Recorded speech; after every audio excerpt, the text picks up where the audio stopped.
there's different ways to do this question. I'm just going to talk through how I did it. I decided to focus on certain digits to start with. So 5 is a good one. When you multiply a number that ends in 5 by something, you're going to get another multiple of 5, which is also going to end in a 5 or a 0. Now, what that actually means is that B can't equal 5 and C can't equal 5 because then we'd get E would have to end in a 5 or a 0. And actually the same goes for E. E can't equal 5 because B or C would have to also be a multiple of 5. So they're out. So it could be A or it could be D.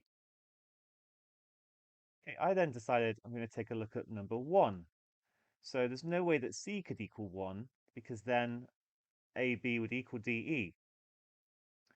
Meanwhile, if B was equal to 1, then whatever I'm timesing by C, like when I do, say, 31 times 4, my units digit would there also be 4. So E would equal C if B is equal to 1. So that one's out as well.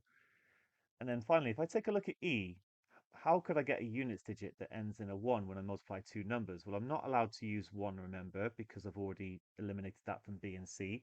The only way I could do it would be to use two odd numbers, 3 and 5, but that ends in a 5. So I can rule out E as well, ending in a 1. So either A is 1 or D is 1.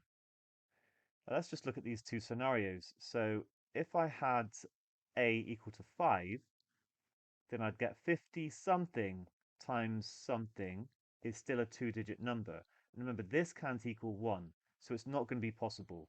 Actually, it must be that A is equal to 1 and therefore D is equal to 5. And we've definitely got started on this problem now. So 1B times C is going to equal 50 something, so 5E. Okay, next up, let's have a look at 3, because 3 is the only odd number remaining. There's no way that E could equal 3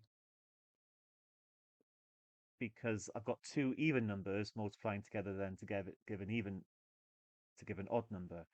So actually, it must either be 13 times C or something times 3. And I've only got 4 and 2 to use.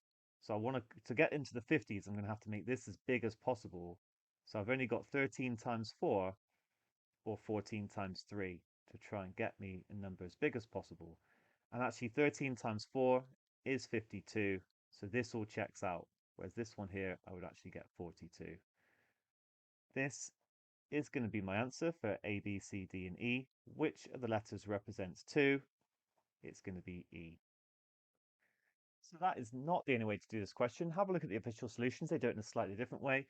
But as long as you can make certain, deductions from kind of thinking about some of the digits, you can hopefully get there and see that this is the only option. Well done.